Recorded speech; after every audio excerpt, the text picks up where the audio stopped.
Bună, dragii mei! Bine ați venit la previziunile voastre pentru energia lunii iulie. Acestea se aplică tuturor celor care au soarele, luna și ascendentul în Săgetător. Să vedem așadar despre ce este vorba. Pe 3 iulie vom avea parte de luna plină din Capricorn, din casa voastră a doua.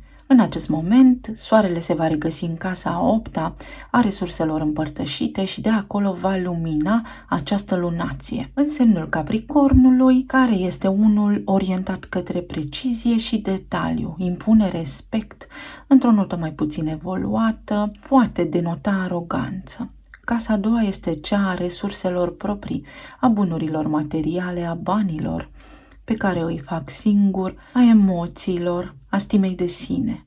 O lună plină, după cum bine știm, vine cu nevoia de a finaliza ceva, cu o conștientizare sau o culminare a unor eforturi depuse anterior în ultimele 6 luni. În acest context astral, fiind vorba despre resursele voastre materiale, să spunem că unii dintre voi, dacă ați economisit, acum puteți lua o decizie înțeleaptă să investiți banii în ceva de lungă durată. Capricornul este semnul imobiliarelor. Puteți hotărâ acum să vă luați casă pentru că este un moment prielnic. Pentru alții dintre voi poate însemna că acum primiți un bonus, o creștere, o promovare.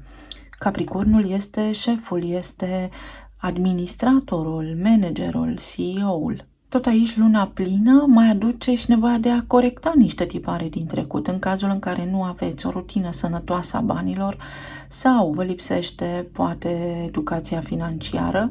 Este un moment prielnic de asemenea să începeți să vă documentați puțin pentru a avea o strategie și o viziune mai amplă despre cum vă puteți administra mai bine finanțele în fiecare lună. Pe 10 iulie, Marte, planeta acțiunii, intră în semnul organizat al Fecioarei, în casa voastră a 10-a, în casa chemării sufletului, a menirii noastre în planul terestru, casa profesiei, scena publică.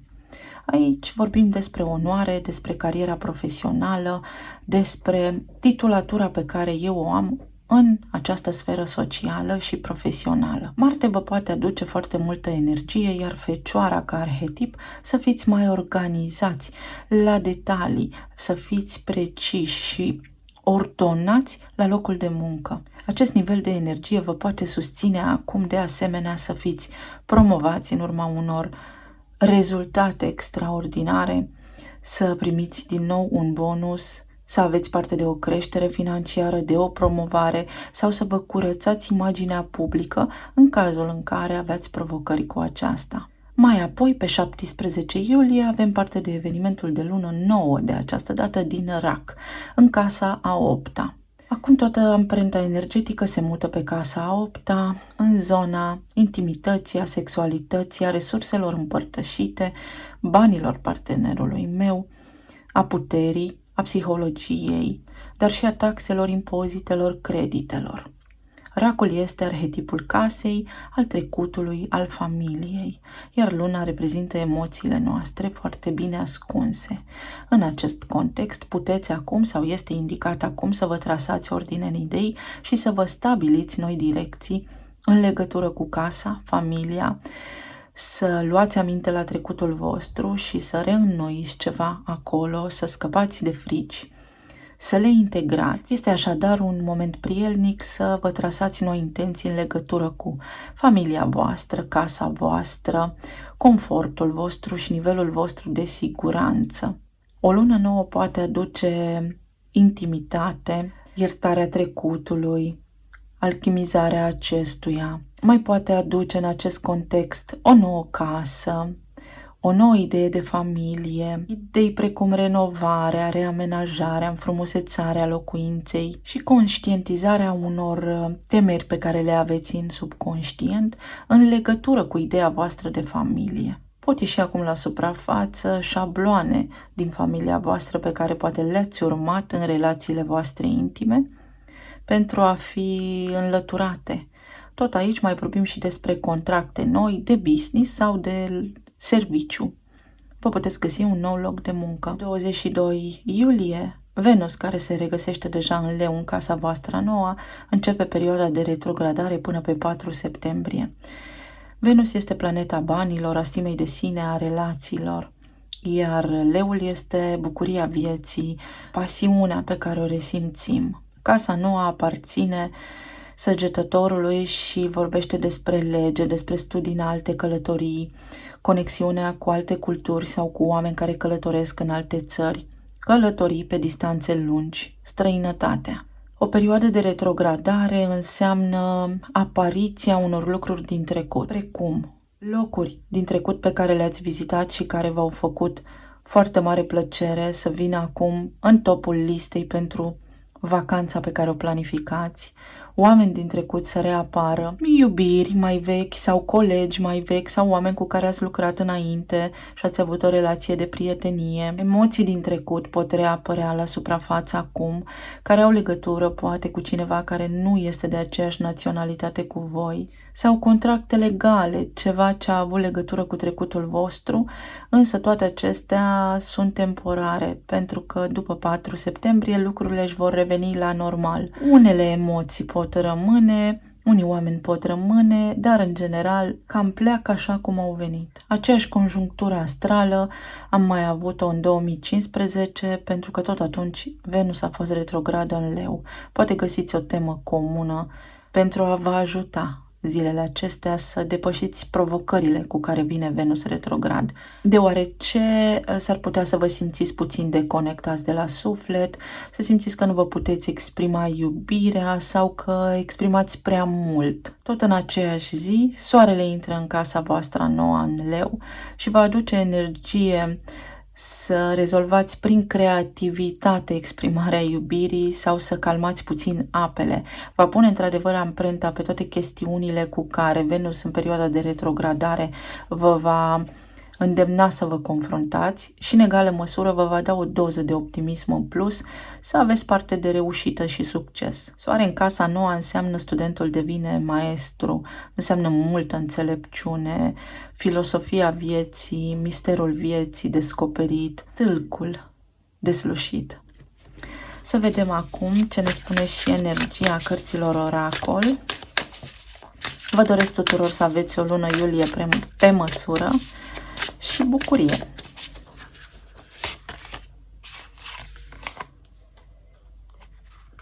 Răbdare. Uncedează, aș putea spune, și numărul 3. Pentru a putea începe ceva nou, aveți nevoie de răbdare, pentru că vă lipsește o piesă din puzzle. Este o lună în care, într-adevăr, voi trebuie să fiți foarte cugetați. Avem și foarte multă energie de pământ, într-adevăr, în discuție ca temă în această lună și împărăteasa. Toate lucrurile au nevoie să treacă printr-o etapă. Trebuie să facem lucrurile pas cu pas. Scoica, abundență, fiind în discuție la voi pe axa planului material și cel mistic-ezoteric, luna nouă și luna plină. Iată cum aveți nevoie acum să nu vă asumați niște riscuri la nivel financiar, ci să faceți tot ceea ce vă doriți în această lună, foarte calculat și structurat. Unii dintre voi vă îndreptați către o căsătorie, de ceva luni vă apare acest lucru. 19, șansa, 44, dublă structură, puteți intra într-un parteneriat cu cineva. 19 este numărul soarelui, foarte mult optimism. Sunteți susținuți să ajungeți la un apogeu. Cineva vă reflectă și vă corespunde într-o privință foarte importantă pentru voi. Alții dintre voi, v-am spus, primiți o ofertă de muncă.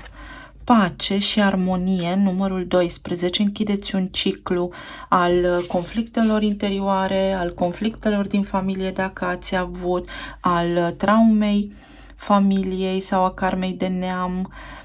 Ceva de ce vă era foarte, foarte frică, acum se dizolvă sau înțelegeți voi o chestiune foarte importantă care vă ajută să faceți un pas la fel de important în față.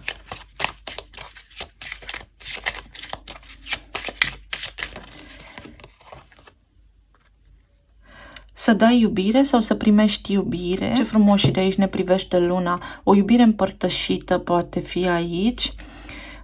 o posibilitate de împăcare cu cineva din trecut.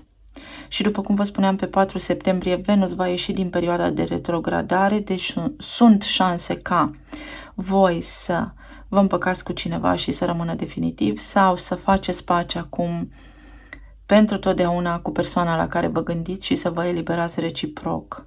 Leul este un arhetip dramatic în esența sa. Succes, este o lună de succes pentru voi, mai ales la nivel financiar. Luați o hotărâre în această direcție care vă va trasa o ordine în viață și o structură, un nivel de stabilitate. Luna februarie este importantă aici, sau poate aveți legătură cu vreun vărsător, pești, fecioară, leu, iată din nou, dar pe perioada de Venus retrograd puteți să vă reîmprieteniți cu cineva din trecut și de acolo să ajungeți într-o relație de iubire sau să aveți parte de un nou început, dar unul prin care să eliminați realmente trauma și karma care a roit așa în jurul relației voastre. Este nevoie aici de o reîmprospătare, un nivel de structură foarte solid, iar la nivel de Casa a 10-a, menirea sufletului, chemarea sufletului aici, veți putea lua o hotărâre importantă către ce anume vă îndreptați. Vă cheamă așa cumva străinătatea sau vă trage sfoara către o nouă direcție pe unii dintre voi.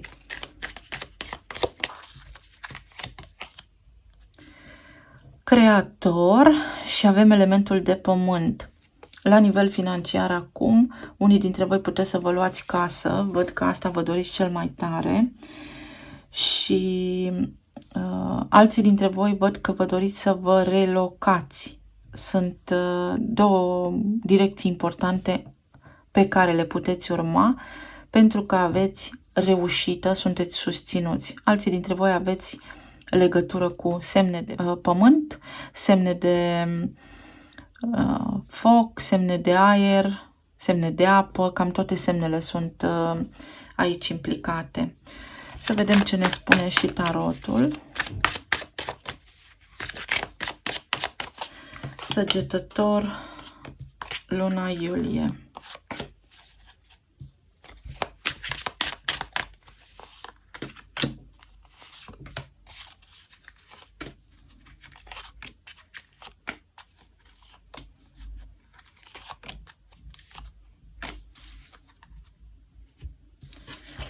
În zona relațiilor, 5 de spade, regina de bâte, pajul de spade, 3 de bâte.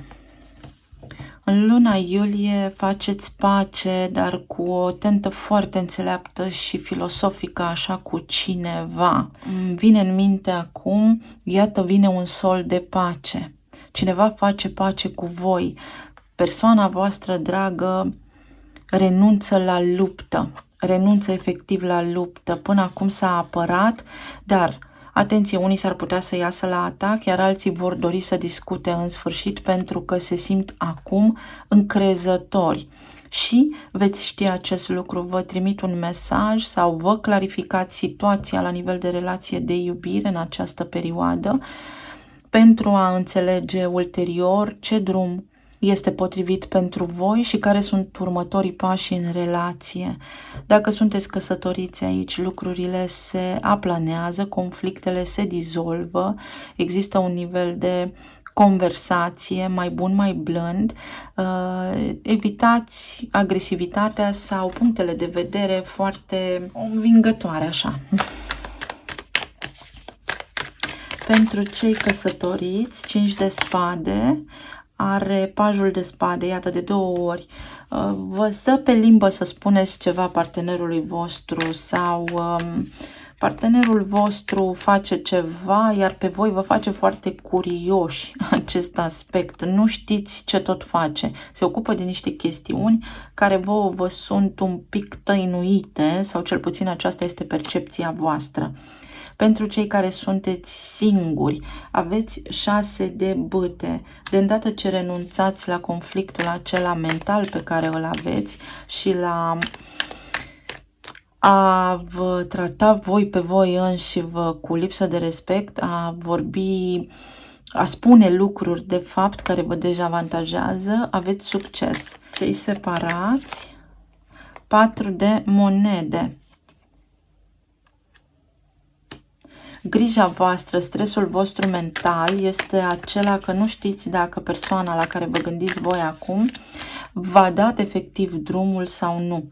Nu știți dacă au rezolvat ceva sau nu, pentru că ei acum în acest moment sunt într-o direcție la care voi nu aveți acces. Iată că puteți afla prin intermediul unor prieteni, prin vorbă bună, prin echilibru și veți putea purta o discuție cu aceștia. Tot pentru voi, în această perioadă se poate clarifica odată și pentru totdeauna relația voastră, astfel încât voi să nu mai rămâneți suspendați în eter, în limbo, cum se spune. În zona aceea, nici pe stânga, nici pe dreapta. Avem din nou 4-4 și aici avem din nou 4-4, soarele. Poate aveți de-a face cu un leu, dar nu neapărat, ci aceste două vibrații spun că vă îndreptați către bucurie, că aveți șansă de reușită, dar trebuie să fiți mai entuziasmați, mai bucuroși, să vă recăpătați bucuria de a trăi.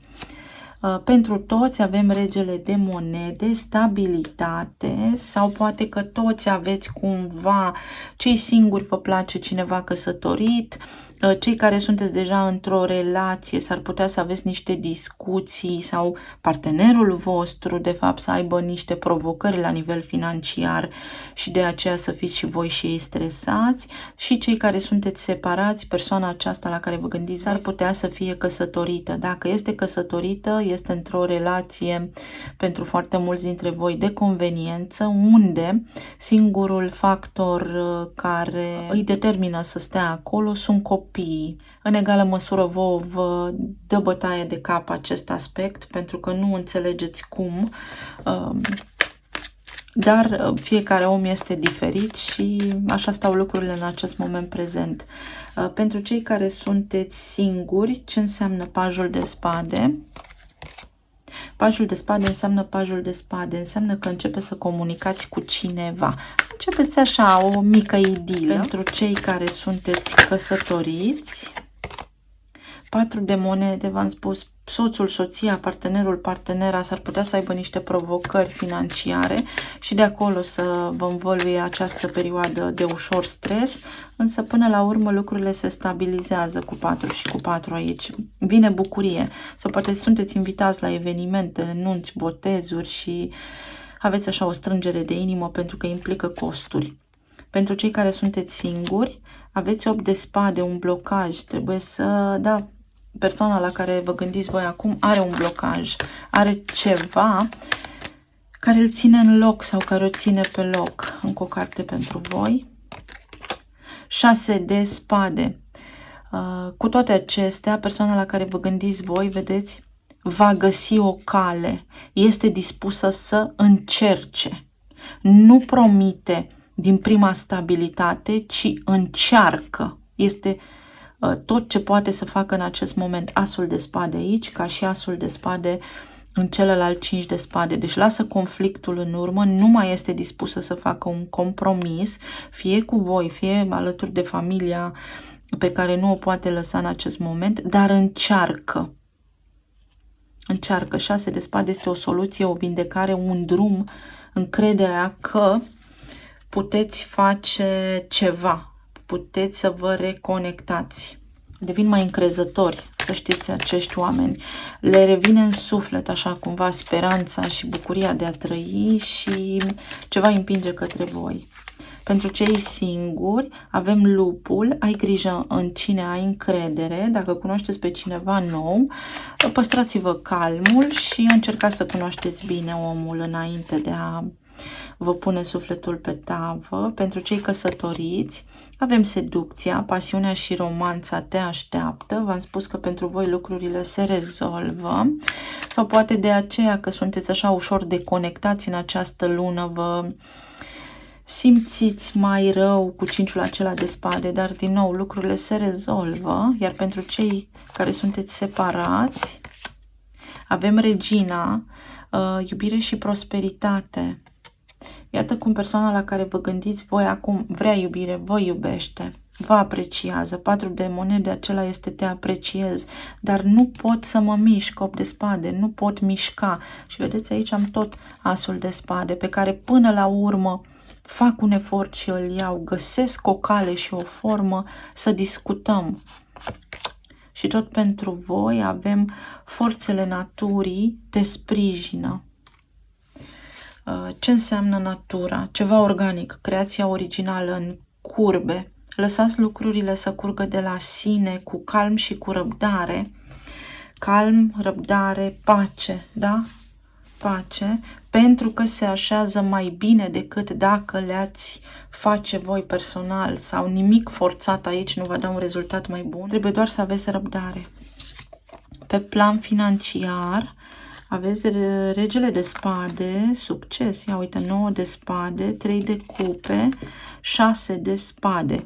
Cu Marte în Fecioară acolo, vă dați seama că v-a stresat foarte mult la locul de muncă. În această perioadă ați avut un an greu în sensul că plin de activitate, plin de proiecte, ați muncit greu și este timpul să vă luați o vacanță care să vă aducă bucurie și sunteți foarte hotărâți să obțineți această perioadă de timp liber. Pentru alții dintre voi aveți o discuție, o ceartă cu un șef, dar pe care până la urmă o soluționați și lucrurile se armonizează, trebuie să aveți un pic de răbdare. Alții dintre voi așteptați de foarte mult timp o promovare pe care în sfârșit acum o puteți primi. Iar alții dintre voi vă doriți o relocare sau așteptați semnarea unor acte care au legătură cu relocarea voastră și în sfârșit se semnează. 9 de spade, ce ne spune aici? Ce frumos, roata destinului, o șansă. Da, se mișcă lucrurile odată cu intrarea planetei Marte în Fecioară. Poate fi o carieră nouă, poate fi o nouă direcție, poate fi o funcție nouă în același loc. O mărire, un bonus, 4 de bâte. Bani, bucurie, petrecere sau sunteți, v-am spus, cumva supărați pentru că trebuie sau provocați cumva, trebuie să mergeți la niște evenimente unde aveți nevoie de bani, poate invitați la petreceri. Alții dintre voi aveți de achitat, de semnat niște acte pentru credite, pentru casă, pentru stabilitate, dar veți reuși, aveți un succes formidabil dacă vă doriți acest lucru. Pe partea de plan emoțional, magicianul, pajul de cupe, 10 de cupe, 9 de bâte, luna, regina de monede. Pentru cei care sunteți separați, persoana la care vă gândiți voi într-adevăr este cu cineva și acest lucru îl împiedică sau o împiedică să acționeze în conformitate cu sufletul său și cu iubirea pe care vă poartă. Dar până la urmă, persoana la care vă gândiți voi ia o hotărâre să acționeze și să își dezvăluie, să își exprime în primul rând cu sinceritate, să își admită cu sinceritate sieși că vă iubește. Pentru alții dintre voi aici aveți frământări, dacă sunteți părinți, provocări cu copiii, fie de sănătate, fie pur și simplu, și le rezolvați, vă împăcați, aplanați un conflict. La nivel de sănătate s-ar putea să aveți ceva provocări cu stomacul sau dacă aveți simptome, mergeți la medic. Provocări cu stomacul, provocări cu sucul gastric, pe la pancreas. Fiți atenți, este nevoie de un regim alimentar mai curat. Iar alții dintre voi emoțional și neașteptat, prin intermediul racului, prin intermediul trecutului, vă reconectați cu persoana pe care o iubiți, dar neplanificat, este doar o manifestare, neplanificat, în locurile copilăriei sau în locurile unde obișnuiați pe vremuri să fiți. Ce ne spune luna aici? Intuiția voastră va fi foarte ascuțită. Luna și soarele, iată soarele, o oportunitate. Se creează o oportunitate de întâlnire, de comunicare, de reconectare a voastră cu o persoană din trecut. Evident, în cazul în care doriți, nu vine soarta așa și ne bagă în traistă ceva ce noi nu ne dorim, decât dacă este neapărat nevoie pentru ca noi să învățăm ceva. Dar dacă asta este voința voastră, aveți un succes, aveți o realizare, o împlinire luna aceasta. Vedeți soarele și voi doi sub un copac cu sentimente, ne spunem ce simțim. Cavalerul de cupe, declarații de iubire, împărtășirea emoțiilor.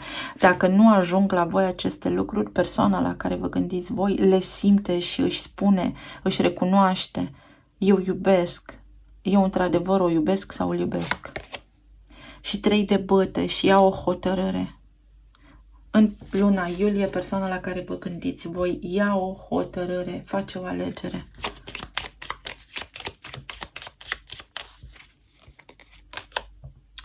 O alegere și aici avem fidelitatea. Dacă trebuie să aleagă între 2 oameni, va alege cui îi va fi fidel sau va face o alegere corectă, ceva ce trebuia să facă de mult. Talismanele.